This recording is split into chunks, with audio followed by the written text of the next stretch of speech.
할렐루야.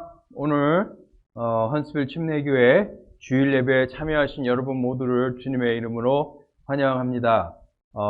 우리가 서로 이렇게 만나서 한 장소에서 예배에 드릴 수 없게 된 것이 참 안타깝지만 그래도 저희들이 어디 있든지 간에 예배 그 장소에 하나님의 임재가 임하시고 또 성령님께서 우리로 하여금 마음과 뜻과 정성을 다해 하나님을 예배하도록 도우실 것이고 또 하나님께서 또 하나님의 영으로 하나님의 말씀으로 우리의 삶과 우리의 영혼을 만지실 것을 믿습니다.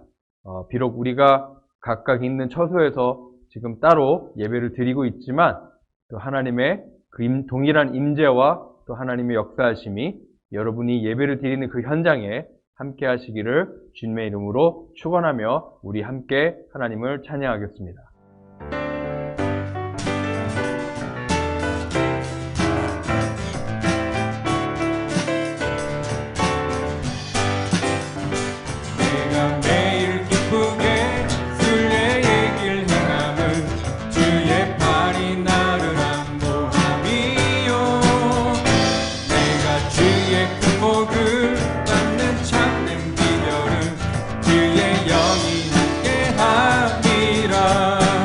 죄에 빠져서 전에 죄에 빠져서 평안함이 없을 때 예수 십자가의 공로 힘입어 그 발 아래 엎드려 참된 평화 얻음을 주의 영이 함께하리라.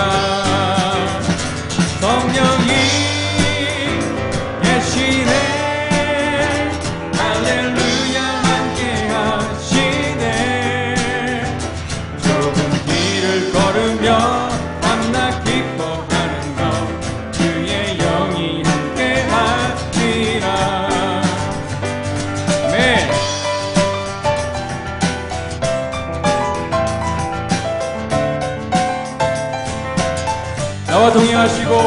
나와 동행하시고 모든 염려하시니 나는 숲의 새와 같이 기쁘다.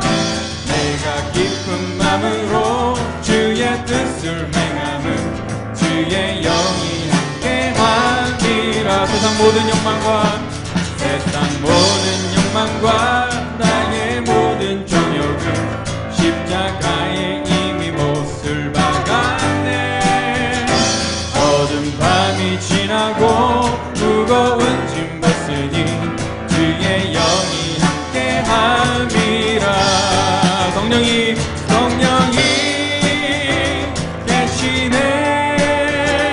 할렐루야 함께하시네. 좁은 길을 걸으며 밤낮 기뻐하는 것 주의 영이 함께함이라. 우리 한 번 더 성령이 계시네. 성령이 계시네. 할렐루야 함께하시네. 성령이 계시네. 성령이 계시네. 할렐루야 함께. 우리 한 번 더 성령이 계시네. 아멘. 성령이 계시네.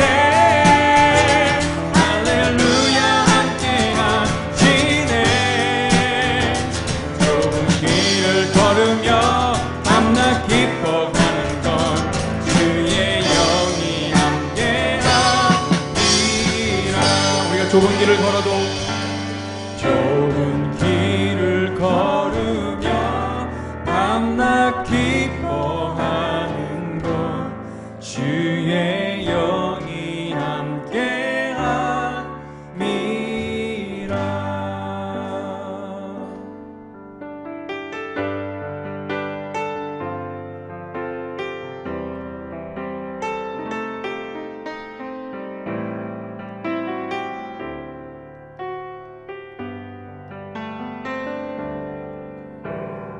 주 나의 모습 보네. 상한 나의 맘 보시네. 주 나의 눈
모습을 보십니다.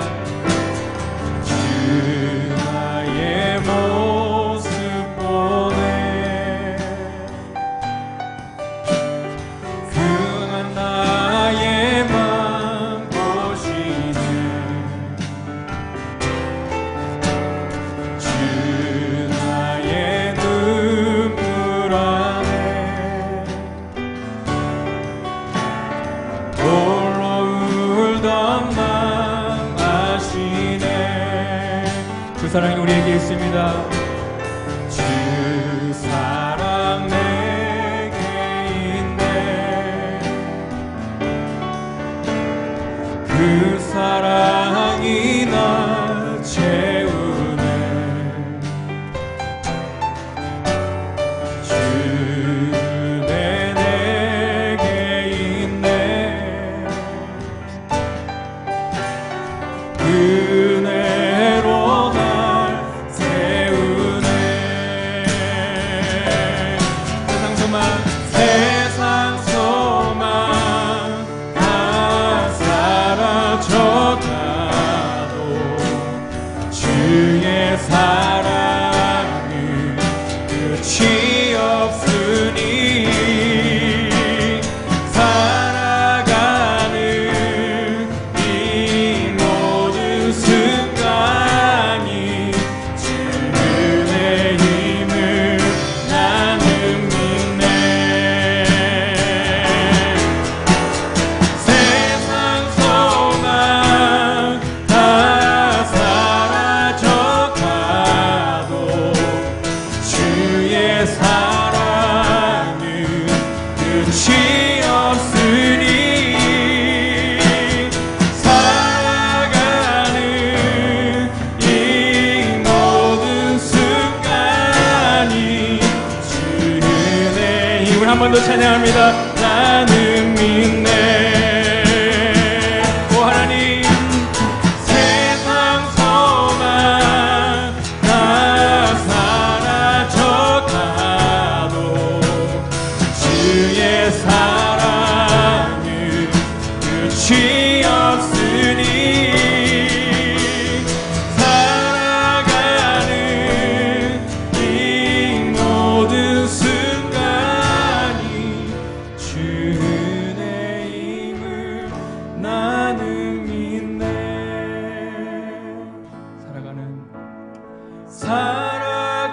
살아가는 이 모든 순간이 주의 힘을 나는 믿네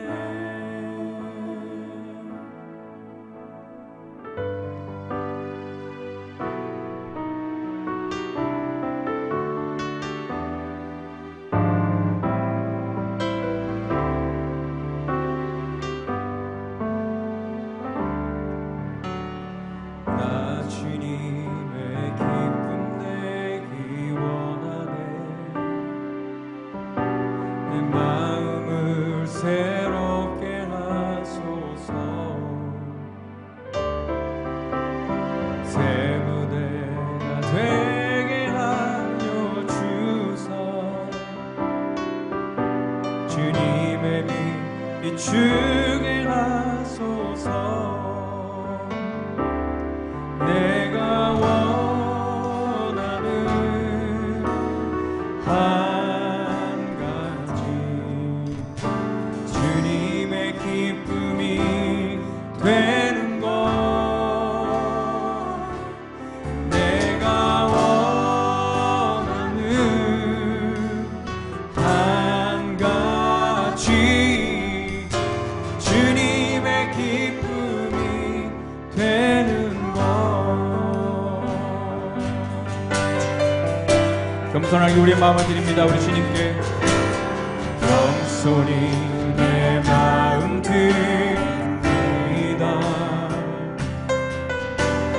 나의 모든 것 받으소서 나의 마음 깨끗게 씻어주사 주의 길로 행하게 가지는 내가 원하는 한 가지 주님의 기쁨이 되는 것 내가 원하는 한 가지 주님의 기쁨이 되는 것 우리 높은 목소리로 찬양합니다. 내가 원하는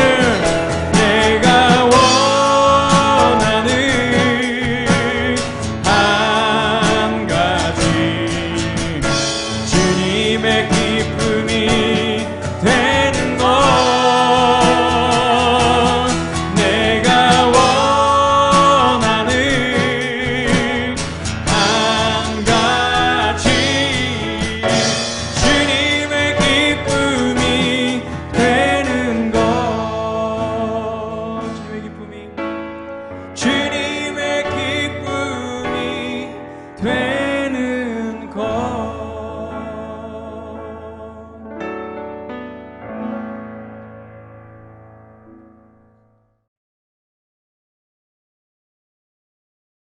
다 같이 기도하시겠습니다.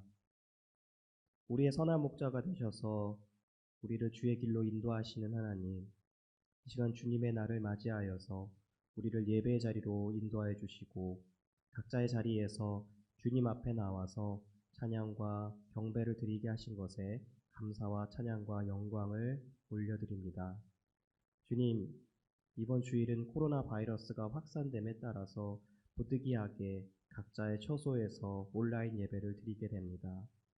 비록 온 교우들이 주의 전에 함께 모여서 예배 드리지는 못하지만 장소에 상관없이 우리 마음의 중심을 온전히 드리는 신령과 진정으로 드리는 참된 예배가 되게 하여 주옵소서. 우리의 치료자가 되시는 주님, 이미 코로나 확진 판정을 받아서 육체적으로 정신적으로 고통 가운데 있는 지체들과 가족들을 회복시켜 주옵소서.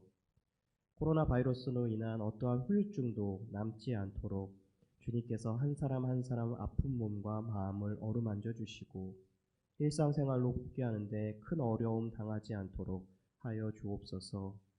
또한 코로나로 인한 육체적 고통을 통하여서 다시 한번 우리 주변에 육체적인 질병으로 고생하고 힘들어하고 있는 지체들을 돌아보게 하여 주시고 이분들의 또한 빠른 회복을 위하여서 또한 관심을 가지고 저희들이 계속해서 기도할 수 있는 그러한 사랑의 공동체가 되게 하여 주옵소서. 내가 산을 향하여 눈을 들리라. 나의 도움이 어디서 올꼬. 나의 도움이 천지를 지으신 여호와에게서로다. 이 고백이 우리의 고백이 되게 하여 주옵소서. 우리가 주님을 향하여 눈을 들며 우리의 도움이 처음부터 마지막까지 천지를 지으신 여호와의 손에 있음을 고백하며 교회 내에 코로나 확산이 더 이상 일어나지 않도록 주님께서 붙잡아 주옵소서. 우리의 피할 바위가 되시고 우리의 피난처가 되시는 주님, 왜 이러한 일이 우리에게 일어나는지 지금은 우리는 알 수 없지만 이러한 일들을 통하여서 우리에게 행하실 하나님의 놀라운 계획과 섭리하심을 신뢰합니다. 지금의 어려움을 잘 극복하게 하시고 이 어려움을 극복하는 과정을 통하여서 헌치빌 침례교회가 더욱더 주님 안에서 하나 될 수 있도록 주님께서 함께하여 주옵소서. 이제 이배원 목사님께서 말씀을 증거하십니다. 목사님을 통하여서 단위에서 선포되는 하나님의 말씀이 살아있는 하나님의 말씀이 되어서 말씀을 듣는 우리의 심령이 말씀으로 다시 소생케 되게 하여 주옵소서. 예수님의 이름으로 기도합니다. 아멘.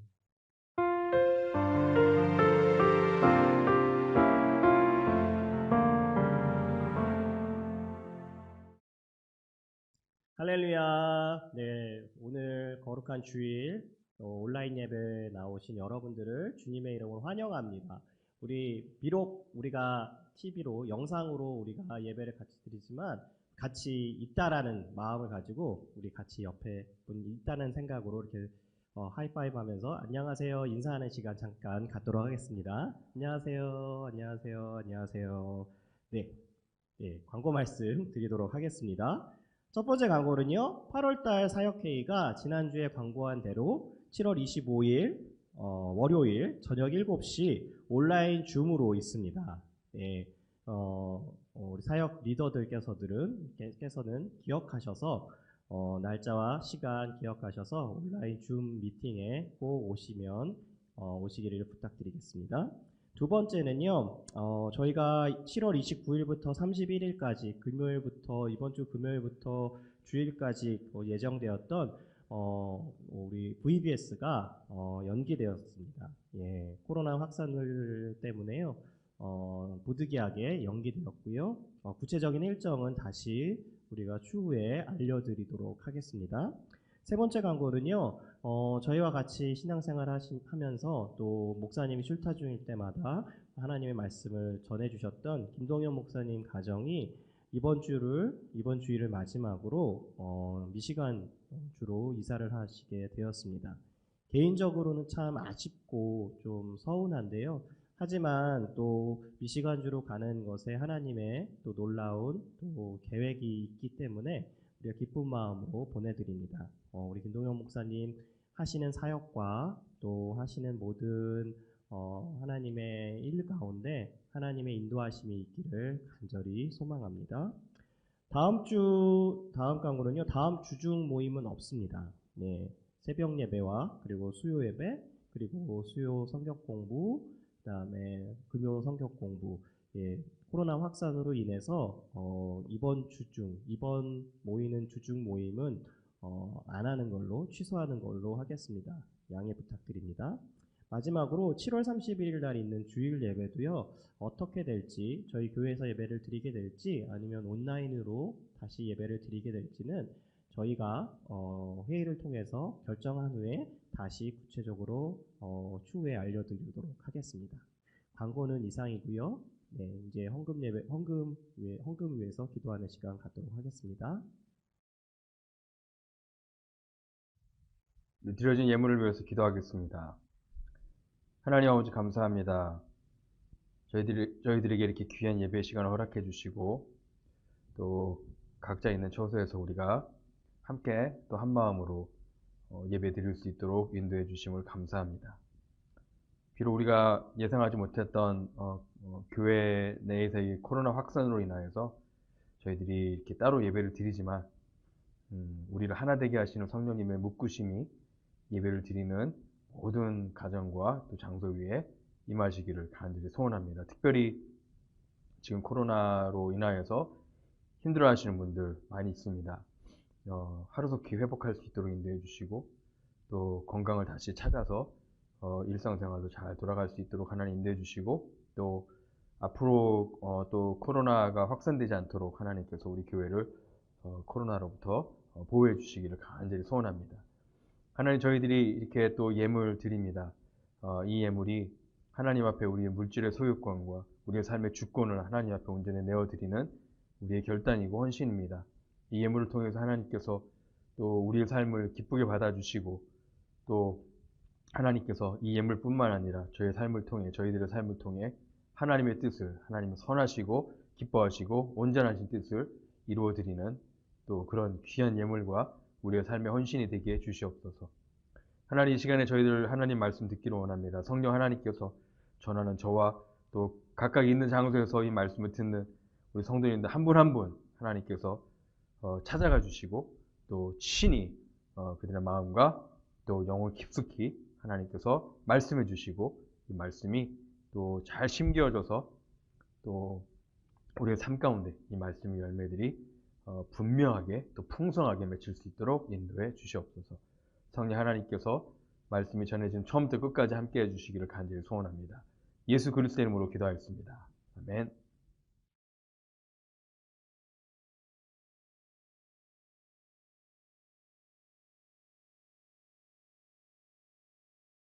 오늘 말씀은 제가 어떤 사람들의 이름이 있는 명단을 한번 드리고 그것을 한번 시작해 보겠습니다.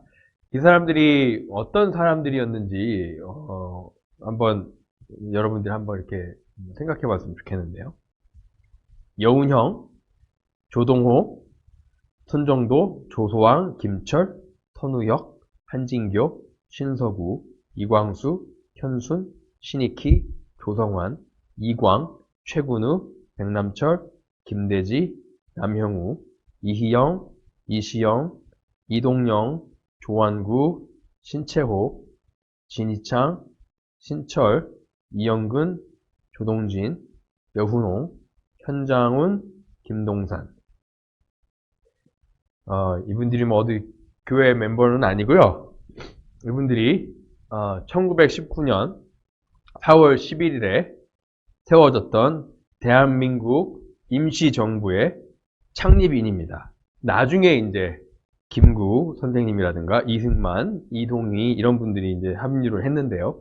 처음에는 이렇게 이 사람들이 대한민국 임시정부를 창립했던 분입니다. 또 다른 이름 한번 드릴까요? 명단을? 이거 조금 더 어려울 텐데. 자, 한번 천천히 한번 읽어보겠습니다. 엘리야십, 하스나야, 무레못, 무슬람, 사독, 드구와, 요야다, 물야대야, 야돈, 우시엘, 하나냐, 르바야, 여다야, 하투스, 말기야, 하숲, 살룸, 한운, 살룬, 르훔, 하샤바, 빈누이, 에셀, 바룩, 아사랴, 발랄, 드다야, 스마야, 하나냐. 네. 어려운 이름들이죠? 이 이름들이 우리가 오늘 이제 다루게 될 느헤미야 3장에 나와 있는 그런 이름들입니다. 이분들이 무엇을 하신 분일까요? 이분들은 성벽을 재건할 때 한꺼번에 재건한 게 아니라 섹션을 나눠서 섹션 바이 섹션으로 성벽을 재건했는데 이분들이 바로 그 하나나 두 개의 섹션을 맡아서 자기가 맡은 섹션을 성벽을 재건했던 사람들의 이름입니다. 그래서 이 사람들을 보면 대제사장도 있고요, 직책이 제사장들도 있고 레위인들도 있고 또 총독도 있고요. 그 다음에 그 디스트릭 룰러라 그래가지고 어떤 지방을 다스리는 사람들도 있고 상인들도 있었고요. 또 대장장이도 있었고 또 향수를 만드는 사람들도 있었고 또 여자들도 있었습니다.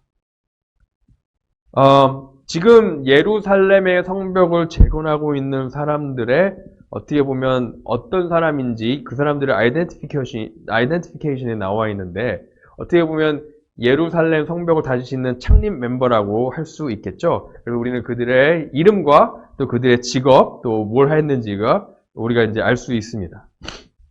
물론 이 사람들만 한 게 아니라 그 뒤에 예루살렘에 있는 모든 유대인들이 다 힘을 합쳐서 그 사람들 뒤에서 이를 도와서 성벽을 재건을 했죠. 하지만 성벽을 짓는 것의 책임자는 바로 이 사람들이 그 섹션의 책임자였습니다.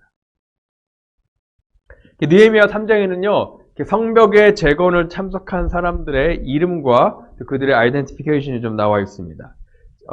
제가 말씀드린 대부분 유대인이었고요. 또 예루살렘에서 자란 유대인이 있는가 하면 또 바벨론에서 태어나서 자란 유대인들이 있고요. 느헤미야나 아니면 느헤미야랑 같이 온 사람들이 그렇겠죠. 그리고 직업도 보면 종교적인 지도자도 있고 정치적인 지도자도 있고 CEO도 있고 상인도 있고 뭐 스몰 비즈니스 오너도 있고 그 다음에 군인도 있고 그렇게 다양했습니다. 자, 이것이 정말 그들의 정체성일까요? 하나님이 보시기에 정말 이들이 유대인이고 또 예루살렘에서 태어난 유대인, 바벨론에서 태어난 유대인이고 이런 직업을 갖고 있는 사람, 정말 하나님께서 그들을 바라보셨을 때 그렇게 바라보셨을까요? 그들의 진짜 아이덴티티 정체성은 무엇이었을까요? 하나님은 그들에게 어떠한 정체성을 주셨을까요? 여러분들 혹시 살아가면서 정체성의 혼란을 겪어보신 적이 있습니까? 난 내가 누군지 정확히 잘 모르겠다. 난 내가 어떤 사람인지 정확히 잘 모르겠다. 물론 여러분들 이름도 있고요. 그 다음에 아이디 카드도 있고요. 비즈니스 카드도 있고 그 다음에 여러분들 직업도 있고 뭐 여러 가지가 있겠지만 그것이 여러분들에게 아이덴티피케이션 어떤 신분증의 역할을 할 수 있을지 모르겠지만 그것이 여러분들에게 정체성을 항상 세워주는 것은 아닙니다. 다시 말해서 identification과 identity는 다르다라고 할 수 있습니다. 근데 우리가 정말 우리가 누구인지를 아는 이 정체성을 가지고 있는 것이 정말 중요합니다. 왜냐하면 우리의 삶의 모든 방향이 이 정체성에서 시작을 하기 때문입니다. 저도 예전에 정체성의 혼란을 겪은 적이 있었는데 여러분이 알다시피 저는 이제 한국에서 태어나서 23살까지 살았고요. 23살에 미국에 건너왔습니다. 제가 미국의 캘리포니아에 처음 왔을 때 저는 영어를 정말 할 줄 몰랐어요. 뭐 기껏해야 Hi, how are you, fine, thank you, and you 뭐 그 정도였죠. 그래서 지금도 뭐 이렇게 영어를 쏙 잘하진 않지만 그때 제가 유학생으로 왔기 때문에 그 수업 시간에 교수들이 하는 말을 뭐 전혀 알아듣지 못했고 또 식당에 가서도 음식을 주문하는 것도 너무 힘들었습니다.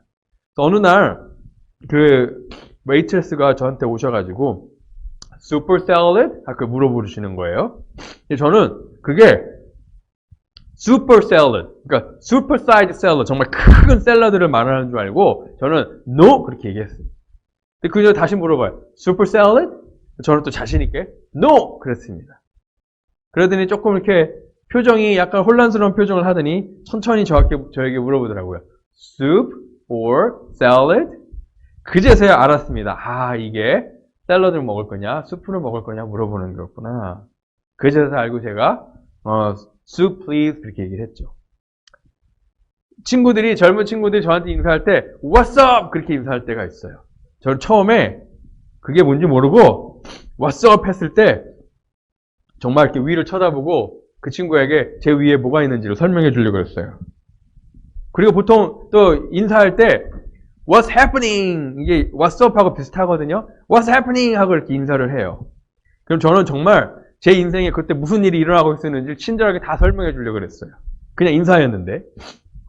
그 다음에 또 친구가 Who is up for baseball game? 누가 베이스볼 게임 하고 싶냐? 근데 Who is up? 그런 표현을 쓰거든요. 근데 저는 그게 정말 일어나야 되는 줄 알고 제가 베이스볼 게임 좋아한다고 이렇게 일어난 적이 있어요.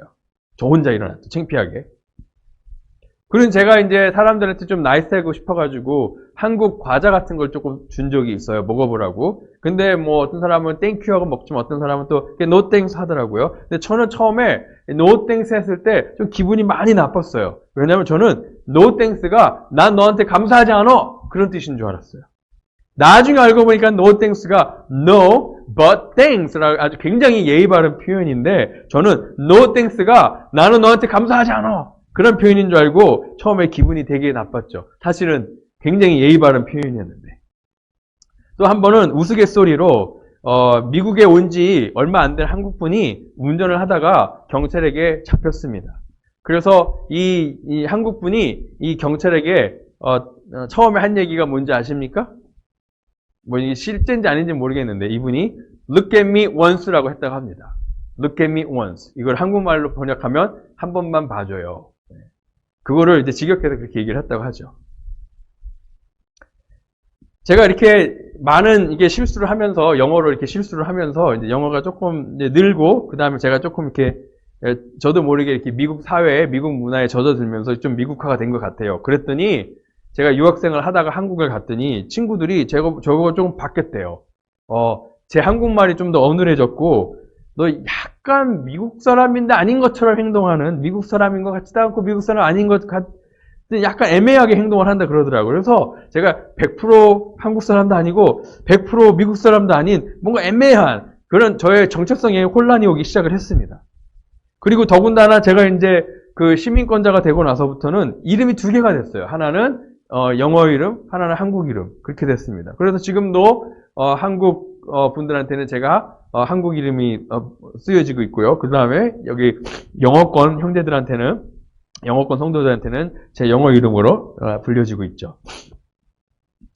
제가 지난번에 한국을 방문했을 때 제가 외국인 줄에 서 있어야 되더라고요. 왜냐면 제가 미국 시민권자이기 때문에. 근데 또 저 한편으로는 나는 한국인인데 또 한국에 나의 가족들이 다 있는데 왜 나는 외국인 줄에 서 있지? 나는 뭐지? 나는 미국 사람인가? 한국 사람인가? 둘 다인가? 아니면 둘 다 아닌가? 여러분도 혹시 그런 질문을 한번 해보신 적이 있습니까?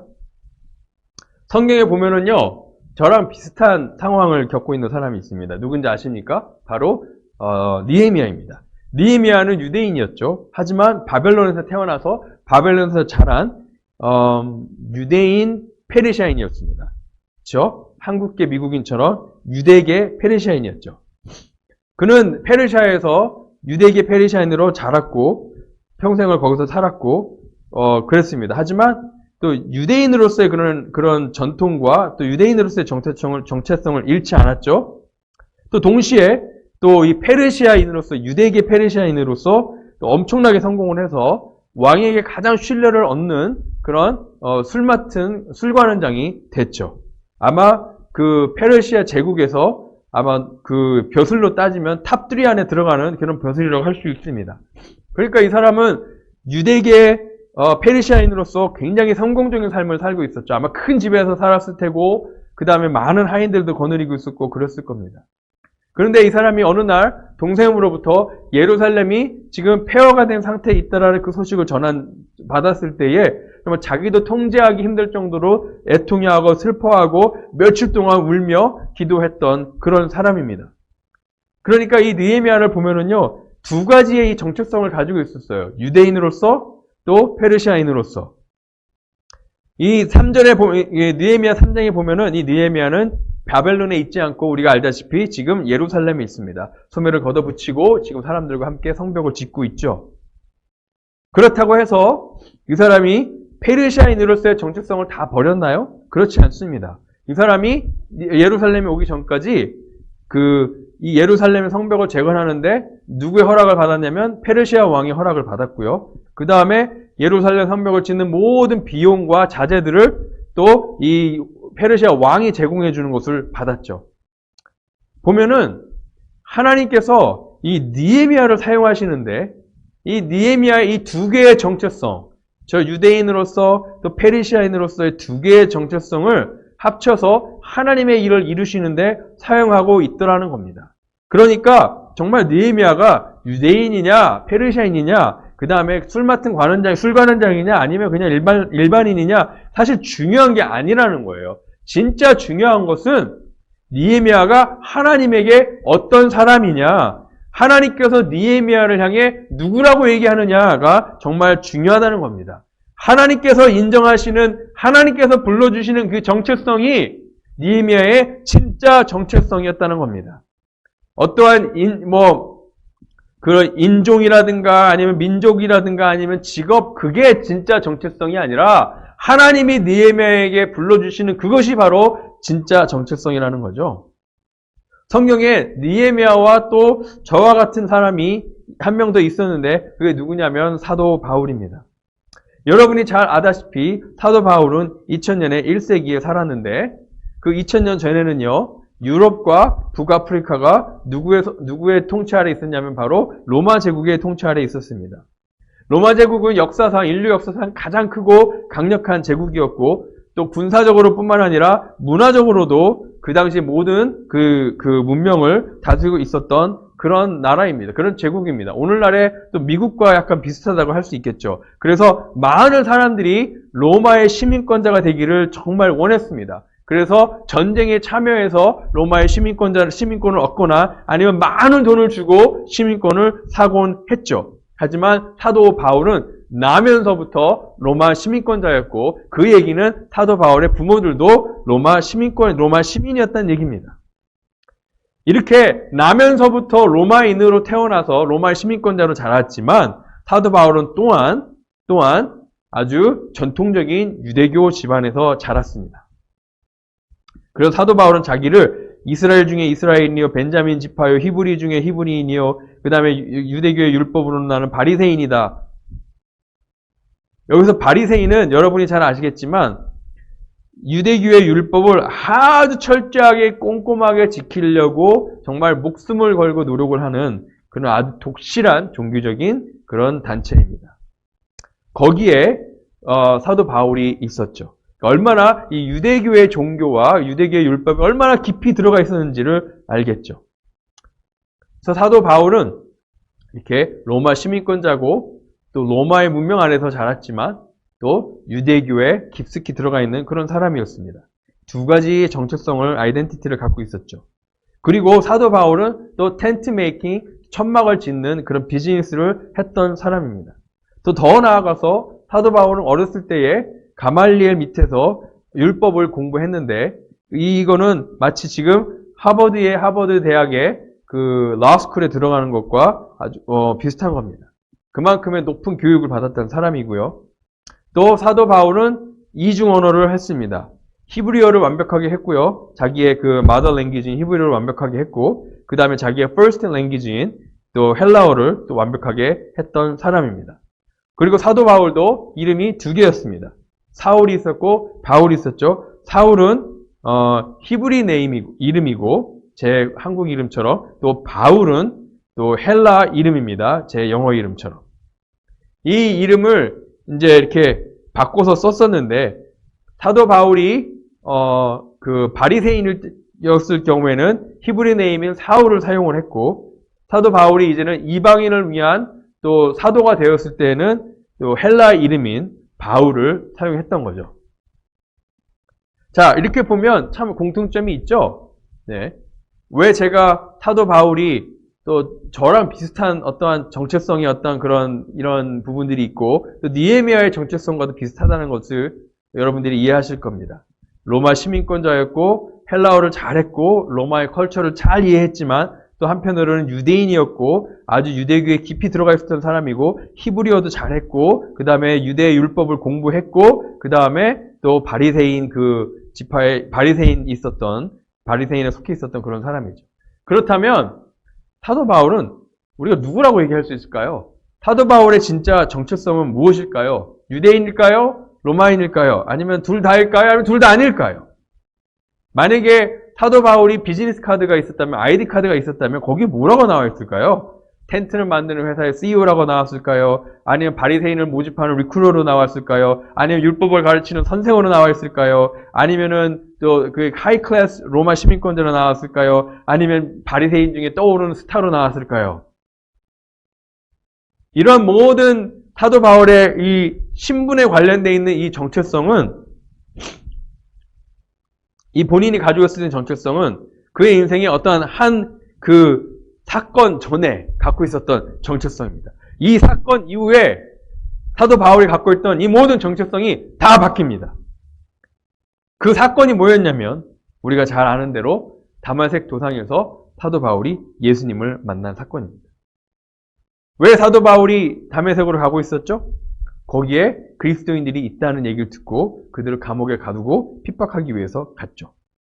사도 바울은 이 기독교가 이 유대교에 큰 위협이 되고 있다고 생각을 하고, 기독교인들을 마치 바퀴벌레처럼 생각을 해서 어쨌든 어디 있든지 간에 어디 숨어 있든지 다 찾아내가지고 멸절시켜야 된다. 안 그러면 금방 여기저기 다 퍼지게 된다. 마치 바퀴벌레처럼 그렇게 취급을 했습니다.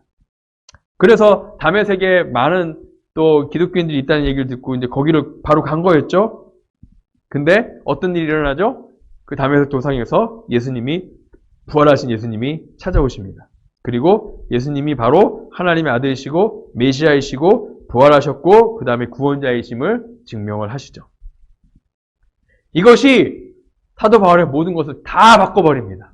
특별히 사도 바울의 정체성을 바꿉니다. 사도 바울의 아이덴티티를 바꿉니다. 예수님을 만나기 전에 사도 바울의 아이덴티티는 뭐였죠?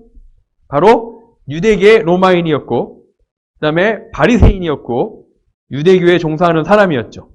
하지만 예수님을 만난 다음에 그는 혼란에 빠지게 돼요. 자기가 지금 누군지 혼란에 빠지게 됩니다. 자기가 예전에 가지고 있었던 모든 정체성과 아이덴티티가 지금 한순간에 다 지금 없어져 버린 거예요.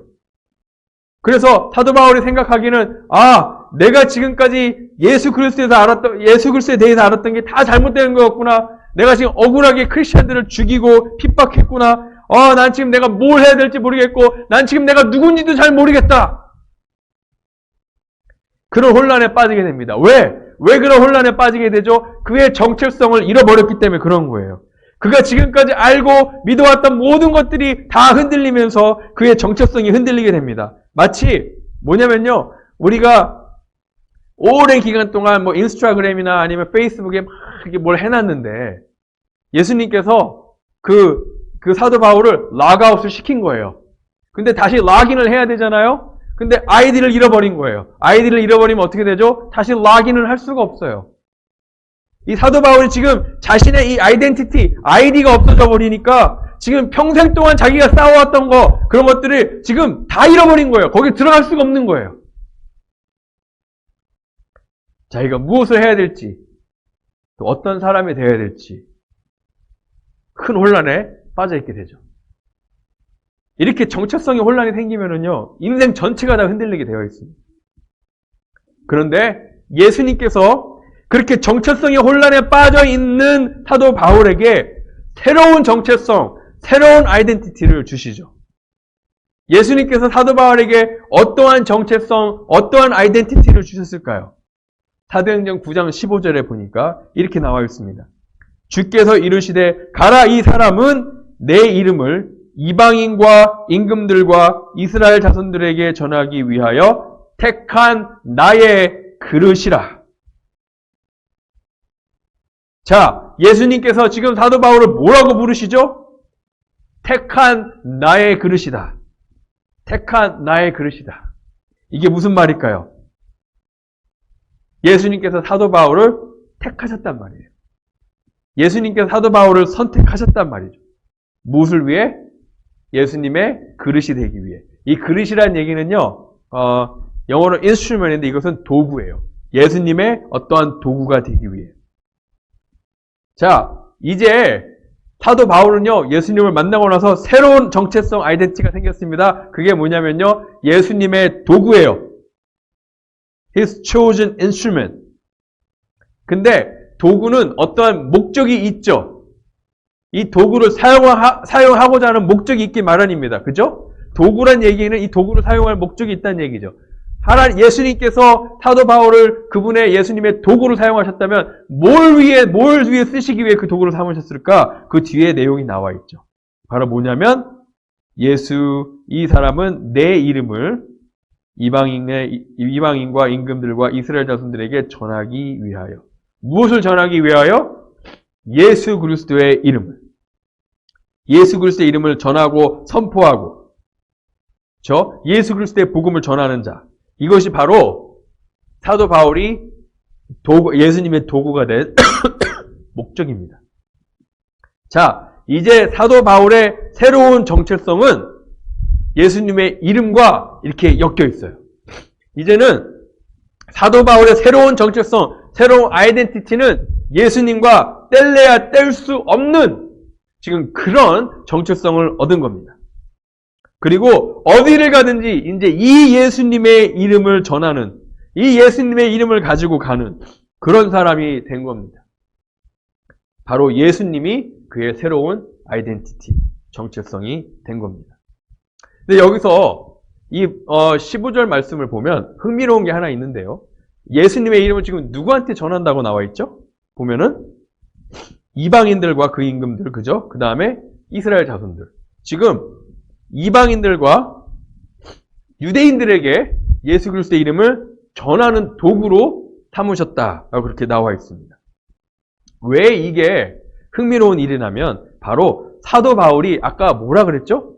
유대인이면서 태어나면서부터 로마 시민권자였고, 그쵸? 그 다음에 유대인의 말인 히브리 말과 로마인의 말이 이 헬라어를 잘하는 그런 이중 언어를 하고 있었고, 그 다음에 또 그 유대교의 문화와 또 로마의 문화를 정말 잘 이해하고 있었던 사람인 거예요. 그 전에 사도 바울이 가지고 있었던 정체성은 바로 이거예요. 근데 예수님께서 바로 이 두 개를 사용하시는 거죠. 사도 바울이 유대인이면서 로마인이었다라는 이걸 사용하셔서 하나님께서 그에게 새로운 정체성을 주셨을 때 바로 이 유대인과 이 이방인들에게 예수 그리스도의 이름을 전하는 자로 세우셨다는 겁니다. 딱 뭔가 이렇게 완벽하게 잘 맞는 그런 정체성이죠.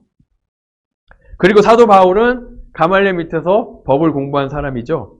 그래서 아주 박식하고 또 이렇게 뭔가 이렇게 설명을 잘하는 리즈닝 스킬이 좋은 사람이죠. 그래서 이 사도 바울의 이런 교육을 통해 바로 오늘날의 신학의 집대성이라 할 수 있는 로마서와 또 그의 다른 서신들이 쓰여졌고 그것이 신학의 바로 우리 현대 신학의 파운데이션이 됐습니다. 또 사도 바울은 굉장히 열정적인 사람이었어요. 그래서 그리스도인들 잡아놓기 위해 어디든지 갔던 사람이죠. 자, 이제 사도 바울은 그 똑같은 열정으로 이제 예수 그리스도의 이름을 전하기 위해 어디든지 가는 사람이 된 것입니다. 사도 바울이 그 전에 가지고 있었던 세상적으로 가지고 있었던 그의 정체성, 그의 아이덴티티가 예수님께서 그에게 주신 새로운 정체성, 바로 나의 택한 도구라라는 그 정체성을 위해 잘 쓰임 받았다라는 것을 우리가 눈여겨볼 수 있기를 바랍니다. 새로운 아이덴티티, 예수님이 주신 새로운 정체성을 위해 예수님께서 사도 바울의 그 전에 있었던 정체성을 사용하신 거죠. 자, 사도 바울은 예수님을 만나고 나서부터 새로운 정체성이 생겼고 그 정체성이 그의 인생의 목적과 방향을 바꿨습니다. 이것은 예수님을 만나는 모든 사람에게 일어나야 되는 일입니다. 여러분을 포함해서 우리가 예수님을 만난다면 그 예수님을 만남과 동시에 우리에게 새로운 정체성, 아이덴티티가 주어집니다. 여러분이 예수님을 구주로 고백하고 영접하기 전에는 어떠한 아이덴티티를 갖고 계셨는지 모르겠습니다. 저는 아메리칸이고, 저는 코리안이고, 저는 아프리칸 아메리칸이고, 저는 히스패닉이고, 저는 자파니스고, 저는 여러 가지가 있겠죠? 그 다음에 여러분이 여러분의 정체성을 향상시키기 위해, 여러분의 정체성을 더 세우기 위해 많은 노력을 해왔을 거예요. 그래서 지금 이 자리에 있을 겁니다. 나는 어떤 기업의 CEO고요. 저는 엔지니어고요. 저는 교사고요. 의사고요. 변호사고요. 비즈니스맨이고요. 과학자고요. 약사고요. 간호사고요. 프로게이머고요. 유튜버고요. 요리사고요. 군인이고요. 경찰이고요. 소방서고요. 정치인이고요. 아니면 목사고요. 아마 여러분의 정체성을 세워나가기 위해, 여러분의 정체성을 향상시키기 위해 열심히 노력해서 아마 지금 여러분이 이 자리에 있을 겁니다. 하지만 그것이 진짜 여러분의 정체성이 아니라는 것을 아시기를 바랍니다. 여러분의 진정한 정체성은 여러분의 인종이라든가 아니면 국적과 상관이 없어요. 여러분의 진짜 정체성은 여러분이 어떤 직업을 갖고 있느냐, 어떤 일을 하고 있느냐와 상관이 없습니다. 여러분의 진짜 정체성은 여러분이 어떠한 일을 하는 사람이 되느냐에 상관이 없습니다. 여러분의 진짜 정체성은 어디서 오냐면 바로 여러분을 창조하시고 여러분을 부르시고 여러분을 선택하신 그 분께로부터 온다는 것을 믿으시기를 바랍니다. 여러분의 진짜 정체성은 여러분이 생각하고 이해하는 것이 아니라 하나님이 주시는 게 진짜 정체성입니다. 근데 이 진짜 정체성은 우리가 예수님을 만날 때 우리에게 주어진다는 거죠. 여러분에게 예수님이 주신 이 진정한 여러분의 진짜 아이덴티티가 있으십니까? 고린도후서 5장 17절을 보면 그런즉 누구든지 그리스도 안에 있으면 새로운 피조물이라. 이전 것은 지나갔으니 보라 새 것이 되었도다. 누구든지 그리스도 안에 있으면 새로운 피조물이 됩니다. 그래서 새로운 정체성, 새로운 아이덴티티를 받게 되어 있다는 거죠. 그러면 그리스도 안에서 우리가 받게 되는 이 새로운 정체성, 새로운 아이디는 뭘까요? 요한복음 1장 12절에 보면 이렇게 나와 있죠. 영접하는 자, 곧 그 이름을 믿는 자들에게는 하나님의 자녀가 되는 권세를 주셨으니, 우리가 예수 그리스도를 믿고 예수를 영접할 때 우리에게 처음으로 주어지는 새로운 그 new identity, 새로운 정체성은 뭐냐면 바로 우리가 하나님의 자녀가 된다는 겁니다. 하나님의 자녀가 된다는 겁니다. 갈라디아서 4장 6절에서 7절을 보면 너희가 아들임으로, 자녀임으로 하나님이 그 아들의 영을 우리 마음 가운데 보내사 아빠 아버지라 부르게 하셨으니 그러므로 내가 이후로는 종이 아니요 아들이니 자녀이니, 아들이면 하나님으로 말미암아 유업을 받을 자니라. 바로 하나님의 상속자, 하나님의 자녀, 예수 그리스도를 믿고 영접하면 하나님께서 아들의 영을 우리에게 주셔서 우리가 하나님의 아들딸이 되고 하나님의 유업의 상속자가 된다는 겁니다. 이것이 우리가 예수님을 믿을 때 하나님께서 우리에게 주시는 바로 새로운 아이덴티티, 새로운 정체성입니다. 고린도후서 5장 20절에 보면 그러므로 우리가 그리스도를 대신하여 사신이 되어 하나님이 우리를 통하여 너희를 권면하시는 것 같이 그리스도를 대신하여 간청하노니 너희는 하나님과 화목하라. 우리가 그리스도를 믿으면 고린도후서 5장 17절에 보면 우리가 새로운 피조물 됐다 그랬잖아요. 그 다음에 바로 나오는 걸 보면 우리가 새로운 피조물인과 동시에 또 무엇이 되냐면 바로 그리스도의 사신이 된다. 그리스도의 대사가 된다. Christ Ambassador. 우리가 그리스도의 나라를 위해 일하는 대사가 된다는 겁니다. 그래서 우리를 통해 하나님께서 바로 그리스도의 그 복음을 전한다. 우리를 통해 사람들이 하나님과 화목하게 되는 그런 대사의 역할을 한다는 거죠. 그것이 바로 우리에게 주어진 또 하나의 정체성입니다. 하나님의 자녀, 그 다음에 예수 그리스도의 대사. 그 다음에 로마서 1장 1절을 보니까 예수 그리스도의 종 바울은 사도로 부르심을 받아 하나님의 복음을 위하여 택정함을 입었으니, 사도 바울이 본인을 예수 그리스도의 종이라고 얘기하고 있고 사도라고 얘기하고 있죠. 여기서 예수 그리스도의 종, 바로 그것이 우리가 예수님을 만나고 우리가 예수님 영접할 때 또 하나의 주어지는 새로운 아이덴티티, 바로 우리가 예수님의 종이라는 겁니다. 그리고 사도란 얘기는 메신저란 얘기예요. 전달하는 사람이라는 겁니다. 그래서 우리가 또 예수 그리스도의 메신저가 되는 거죠. 에베소서 2장 10절을 보면 이렇게 나와 있죠. 우리는 그가 만드신 바라 그리스도 예수 안에서 선한 일을 위하여 지으심을 받은 자니 이 일은 하나님이 전에 예비하사 우리로 그 가운데서 행하게 하려 하심이니라. 여기서 우리는 그가 만드신 바라, 이게 영어로는요 God's handiwork, God's workmanship, God's masterpiece. 이 얘기는 뭐냐면 우리가 하나님의 걸작품이 된다는 얘기예요. 하나님의 작품이 된다는 얘기입니다. 우리는 그저 그런 사람이 아니라 우리는 예수 그리스도 안에서 하나님의 걸작품, 하나님의 작품이 되는데, 무엇을 위해서 하나님이 우리를 그렇게 걸작품으로 만들었냐? 우리가 예수 안에서 행할 선한 일을 위해서 하나님께 우리를 그렇게 만드셨다는 겁니다. 그 다음 우리가 아까 읽었던 우리 사도행전 9장 15절 말씀처럼 주께서 이르시되 가라, 이 사람은 내 이름을 이방인과 임금들과 이스라엘 자손들에게 전하기 위하여 택한 나의 그릇이라, 나의 도구니라. 우리는 그리스도의 도구, 바로 그리스도의 이름을 전하는 도구라는 거죠. 이거랑 우리가 읽은 거랑 또 이렇게 이어서 사도행전 22장 15절을 보면 내가 그를 위하여 모든 사람 앞에서 내가 보고 들은 것에 증인이 되리라. 우리는 또 예수 그리스도의 증인입니다.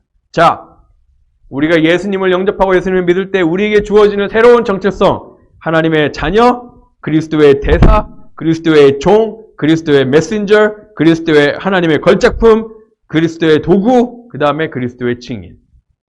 이것이 바로 우리에게 주어진 진정한 정체성 아이덴티티, 바로 예수 그리스도 안에서 우리가 누리는 그게 정체성입니다.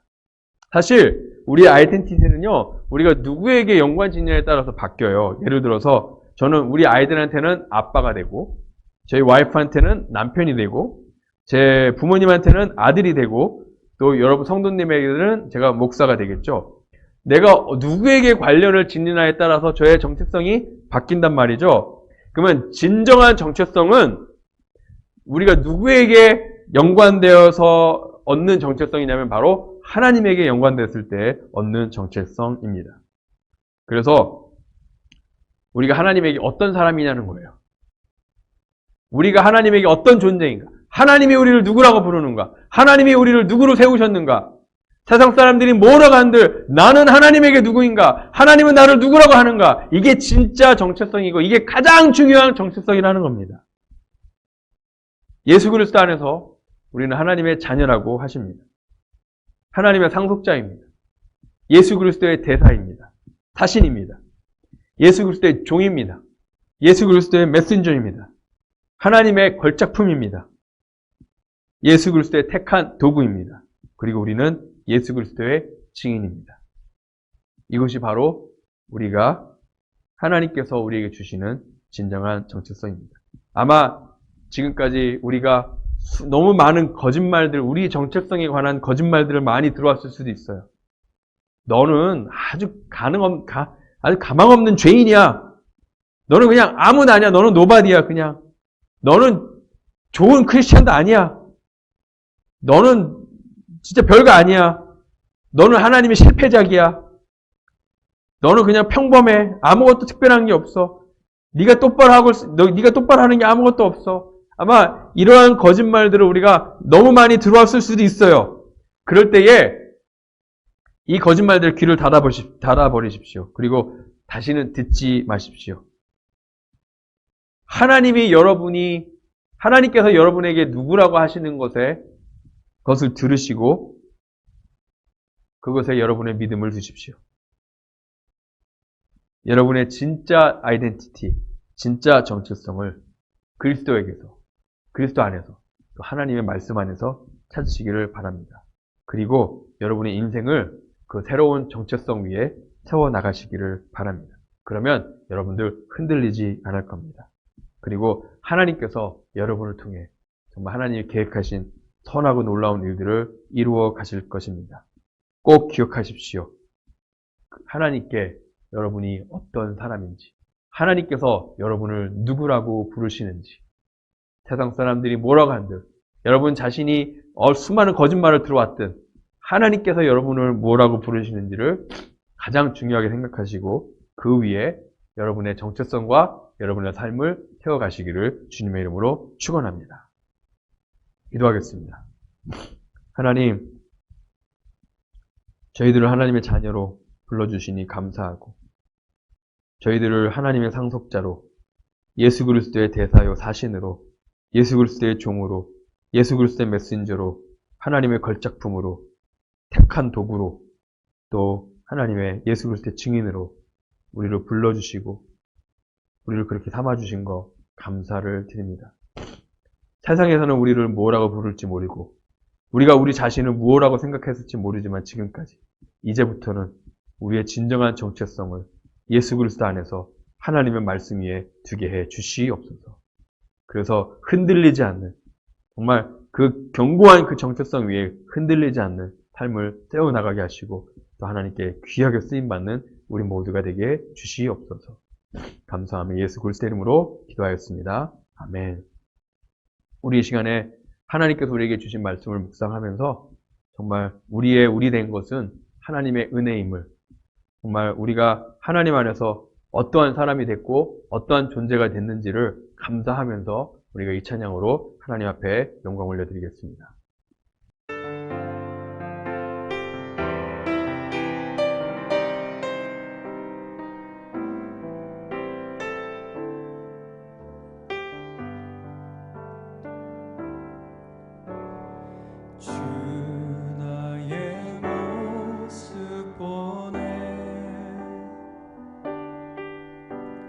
상한 나의 맘 보시네. 주 나의 눈물 안에 홀로 울던 맘 아시네. 주 사랑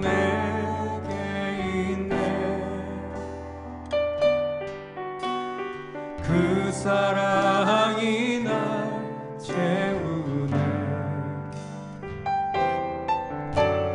주내 내게 있네. 그네로 날 세우네. 세상 소망 져가고 주의 사랑은 끝이 없으니 살아가는 이 모든 순간이 주의 힘을 나는 믿네. 주 사랑 주 은혜가 우리에게 있습니다. 주 사랑 내게 있네. 주 사랑 내게 있네. 그 사랑이 날 채우네.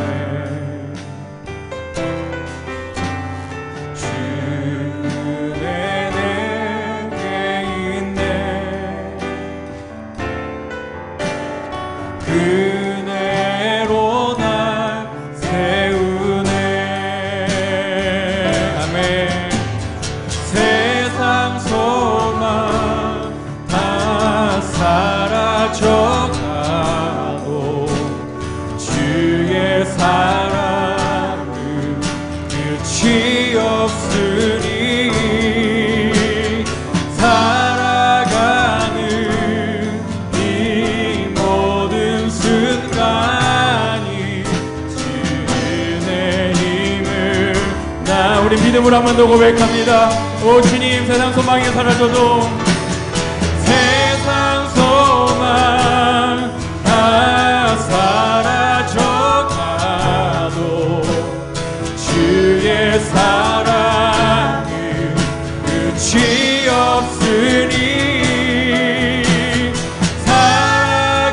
살아가는 이 모든 순간이 주의 힘을 나는 믿네. 아멘. 살아가는 이 모든 순간이 주의 힘을 나는 믿네.